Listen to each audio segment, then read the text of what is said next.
You probably recognize Leslie Jordan for his role on Will and Grace. Karen Walker. I thought I smelled gin and regret. But before he became famous for that, he spent years toiling in thankless bit parts in commercials, failed TV pilots, and low-budget films. Look here, little mister. And behind the scenes, Leslie spent decades suffering with shame and guilt for being gay, spiraling into drug and alcohol abuse that nearly destroyed him. They asked me in rehab, what was your drug of choice, Mr. Jordan? I said, well, what you had was It wasn't until one night in a jail cell with Robert Downey Jr. that Leslie Jordan turned his life around and embraced his true self for the first time, turning his one-time shame into the secret of his success. Here I am. Leslie Jordan was born in 1955 in Chattanooga, Tennessee, and from an early age, there was no mistaking what kind of boy he was. Honey, I fell out of the womb and landed in my mama's high heels. You know, I've been on the prance ever since. As a little boy, he loved to play with dolls, twirl a baton, and read Nancy Drew instead of the Hardy Boys, interests that would have attracted a lot of negative attention in Tennessee of the 1950s. From a young age, his mother and grandmother sheltered him. I think they took one look at little Leslie and they thought, oh, how you doing? He's gonna need some help. So they looked out for him as best they could. They circled those wagons and created this amazing little secret garden where I could play with dolls. You know, I could twirl a baton. You know, I could do whatever I wanted to do. But as Leslie got older and went to school, he realized just how much he stood out from the other boys. They would play dodgeball, you know, and smear the queer, and they'd try to hit me with that dodgeball. And I learned at an early age, if I could make those bullies laugh, I could keep them at bay. Teachers told him that he lisped, and they made him fix it by holding a tongue depressor in his mouth for hours at a time. And he knew it wasn't just the way that he talked that set him apart. No, I knew Fascinated that I by was a this. homosexual from a little kid, Yeah. and I knew that that was in the religion I was raised in was wrong. Yeah. When Leslie was young, he had no openly gay role models. The closest it came was Truman Capote on The Tonight Show or Paul Lynde on Hollywood Squares. And I would watch Truman Capote as he lisped to Johnny Carson. And I was fascinated, but deeply repulsed. It seemed so shameful. It stressed him out so much that every time he saw them on TV, he had to run out of the room and throw up. One of his biggest fears was what his father thought of him. Leslie's father was a lieutenant in the Army, and Leslie was sure that his father disapproved of him. I was not exactly the son that my dad envisioned, you know. When people would ask me when I was little what I wanted to be when I grew up, they would ask me, do you want to be a fireman or do you want to be president? And I said, no, I want to be a go-go dancer. His dad seemed exhausted by this chipper, energetic little boy. You could just see, he called me son almost like he was in deep pain, just, oh, son. Tragedy struck when Leslie was just 11. His father was killed in an Army plane crash, and not only was the loss of his dad devastating, but Leslie agonized over how his dad must have felt about him. And I can remember knowing to the core of my being that he went to his grave a little ashamed to have a son like me. After years of feeling like an outcast, Leslie worked up the courage to put a name to the thing that set him apart. I've been out to my mom since I was 12 years old. And I told her, you know, I don't have crushes on the girls. I have crushes on the boys. She didn't get mad. She just told him, She said, I am concerned that you'll be subject to ridicule. Yeah. So I think you should just live your life quietly. but although she meant well, trying to hide who he was ate away at him. And try as he might to hide it, his personality kept giving him away. He still felt terrible shame and guilt about being gay, and from the time he was 14, he would drink and use drugs to try to forget his problems. From the time I was 14 years old, when I drank, I didn't remember a lot. I thought that was what happened. Remember, this is the 1960s, before there were any healthy support systems for queer youth. Back then, if you were young and gay, one of the most common courses of action was to try to suppress your feelings, keep them hidden, which took a heavy emotional toll. Leslie spent his teen years feeling isolated and broken. His family could tell that something was wrong. You know, they sent me to this Christian therapist who told me, when you have these thoughts, this is the voice of the Prince of Darkness that you are hearing. And I remember thinking, he's got a loud voice. Finally, when he turned 19, he decided he'd had enough. He left home for Atlanta to start a new life. The club scene there was thrilling, but it also provided easier access to alcohol and drugs. Whatever you had, I was ready. But Some nights, Leslie was so messed up, he couldn't find his way home, and he'd just fall asleep in random hallways and stairwells. And he kept getting into trouble. At one point, his mother had to drive to Atlanta to bail him out of jail for shoplifting. Leslie struggled to get his life together in his early 20s, and for a while, he pursued a job as a jockey since he was so short, just 4'11". But he was slightly too heavy to get hired as a jockey, and when he did get a chance to ride, he found that the work was terrifying. I was never good enough to I actually did ride a few races, but it was disastrous. After that, he could only find work exercising the horses. So he managed to support himself with that, traveling the country from racetrack to racetrack, but it wasn't fulfilling work. And over time, his drug use and drinking was becoming life-threatening. I'd end up in the hospital trying to lose the weight, but I did have a tiny cocaine problem. That was my diet to keep, Eventually, he decided something had to change. And I lived very nomadic, but I thought I'm getting too old for this. So at 27 years old, he left horse racing and went back to college in Tennessee. His plan was to study journalism, and he had a few arts electives to get out of the way first. So, on the advice of a friend, he took an acting class because that seemed easy. I had never once thought about being an actor. But the first time that he got up on stage and did a comedic scene, all his plans changed. It hit me like a drug. And I went to the head of the theater department that afternoon and I said, this is what I want to do. He got a degree in theater, and the moment that he graduated, he bought a bus ticket and headed to Los Angeles with everything he owned. He literally stepped off a bus in California with nothing more than a suitcase, $1,200 packed into your clothing somehow, right? And into my underpants. Into yours under- I was afraid I was going to get robbed on that bus. He arrived in LA in 1982. And I stepped off that bus and all I saw was sky and I thought, this is how your big house? my dreams are. But he had a lot working against him. He wasn't what many casting directors were looking for. He was short, he had a thick southern accent, but his biggest worry was the same thing that had plagued him with shame as a child. And I remember thinking when I got off that bus, it might not be a good idea here in Hollywood to let anybody know that I am a homosexual. And so That wasn't going to be easy, but he thought he'd be able to pull it off. I wore cowboy boots back then, and I had this mustache, and I would kind of lower my voice and try to kind of butch it up, Try as he might, it just didn't work. People could immediately tell that he was gay. They would use words like, he's a little fey, little minty. But despite those obstacles, and despite his ongoing drinking and drug use, he managed to find work. As it happened, character actors were in high demand for commercials in the 1980s. Where's the beef? Time to make the donut. Congratulations on your deal in Denver, Dave. I'm putting you down to deal with Dallas. Leslie discovered that he was so distinctive and unusual that he could get roles in TV ads. He was in commercials for printing, for beer, he played a monkey in a sake commercial with Boy George, but although he was finally getting hired, there was a downside. He later wrote that people only saw him as a clown, a loser. It was humiliating, and it started to take a toll on his self-esteem. See, I was never the hero of the piece. Yeah. I was the guy that mowed his lawn with the knocks and the smoke, You were the clown. Yeah. While Leslie struggled with mediocre roles, he was running into difficulty in his personal life, too. On one hand, he was ecstatic to finally live in a place where he could be openly gay. Oh, I found West Hollywood, and there were just queers hanging from the trees. I mean, everywhere you looked, there were queers. But not only were drugs easier than ever for him to obtain, it was the 80s, and HIV was devastating the gay community. He'd finally found a place where there were other people like him, but so many of them were dying. One place where he found purpose was helping out in his community. He joined various HIV nonprofits and helped bring food to people who were too sick to leave the house. He got special training to help people who were about to pass away, and with his friend Dan Butler, that's Bulldog from Frasier, he was part of a program that assisted grieving families dealing with logistics when their loved ones passed.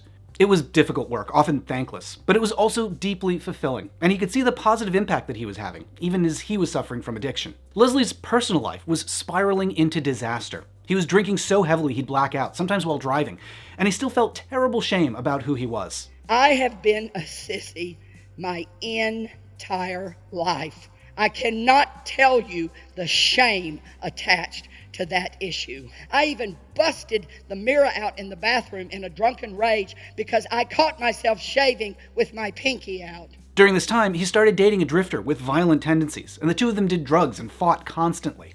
One night, it got so bad that his boyfriend picked up a crossbow and shot Leslie through the arm.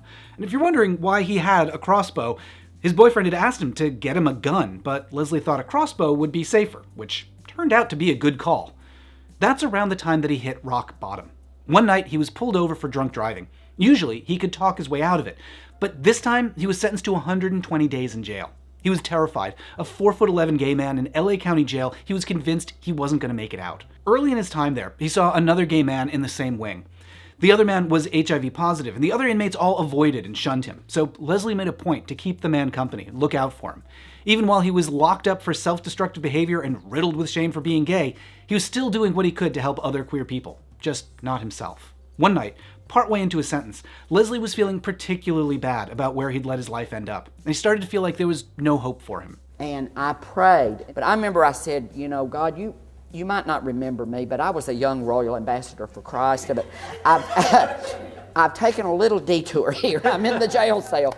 That night, alone and miserable and feeling lost, he prayed that if God somehow found a way to get him out of jail, he'd go sober.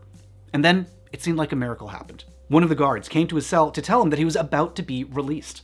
The actor Robert Downey Jr. had just been arrested, and because the jail was low on space, they were gonna let Leslie out early. A few hours later, he was free. But he didn't forget what he'd promised in his prayer.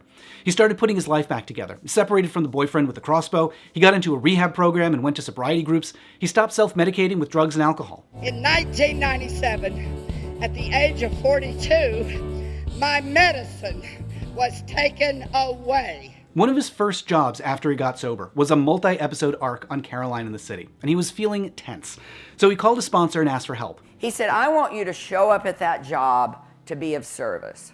And not just to be of service, but to be of loving service. He told Leslie the best way to stay sober was to be of service to another. So he should show up to be of service to the producers by being on time, ready to work, be of service to the director by helping achieve the overall creative vision, and be of service to the actors by being a good scene partner. At the end of the job, I want you to ask yourself, did I serve? So that's how he started approaching all of his work. Where I would walk into the audition, not what can you do for me? I need this job. Can you do it? I would think, what can I do to serve this project? What could I bring to you?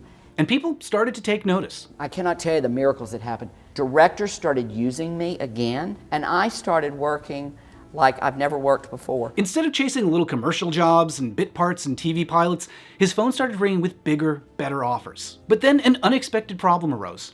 I found myself, when my medicine was taken away, completely riddled with internal homophobia. All that shame, all that fear, all that guilt had been suppressed over the years with all of this drugs and alcohol. So he called a sponsor again to ask for more help. He said, Leslie, it seems from hearing your story that your greatest fear in life is groups of heterosexual men. I said, well, no shit, it wasn't exactly a picnic during dodgeball. Going all the way back to his father, Leslie had always felt uncomfortable around straight men. And even though he knew it would be tough, he found a support group composed entirely of straight guys. I walked into the meeting, and I'm telling you, you could cut the testosterone with a knife. And I was shaking like a little chihuahua. And so I remember I held onto the side of the chair just to keep me from shaking. As the men arrived for the meeting and did introductions and small talk, Leslie tried to blend in by lowering his voice and butching it up. But then he was called on to share his story. I think those 5 steps that I took from my seat to that podium were the longest 5 steps of my life. Standing up there in front of the group, he forced himself to speak, not in a fake deep voice, but as himself. My name is Leslie, and I'm an alcoholic. I'm also a recovering drug addict. But I think I need to say this out loud. I am a homosexual. I was waiting for that one smart aleck in the back, no shit. He kept going, opening up about why he was so scared to be there. I am scared to death of you guys.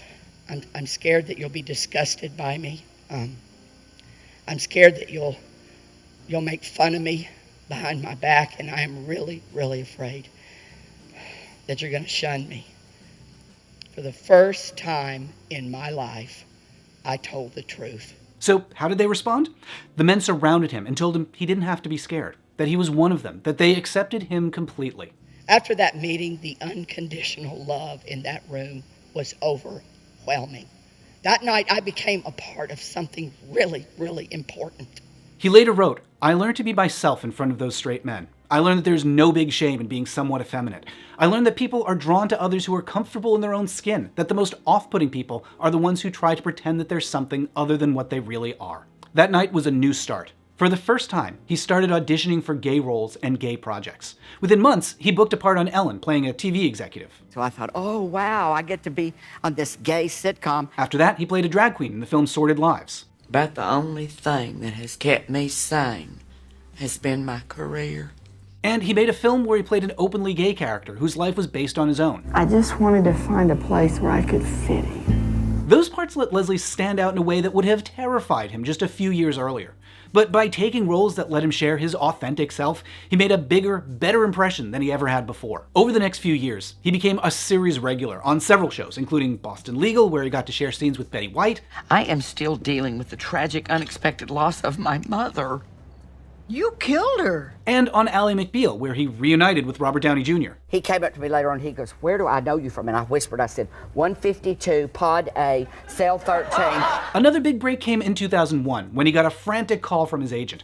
A part had just opened on Will and Grace, he learned. Joan Collins was supposed to appear in a guest role as Karen's arch nemesis, but she backed out when she learned that the role involved a wig reveal. The producers were desperate for a replacement, and they were looking for someone who could play a short, chatty Southern dandy like Truman Capote. So Leslie threw on a suit and raced over. He walked in the door and... They just sat there and they go, you're it. Replacing Joan Collins was no easy task, but he pulled it off, literally. That was only supposed to be a one-time appearance, but his character was so popular, they brought him back again. Karen Walker. I thought I smelled gin and regret. And again. I can't stand the sight of all this homosexual dancing. And again. Beverly, this isn't a good time. And I'm saying it could be.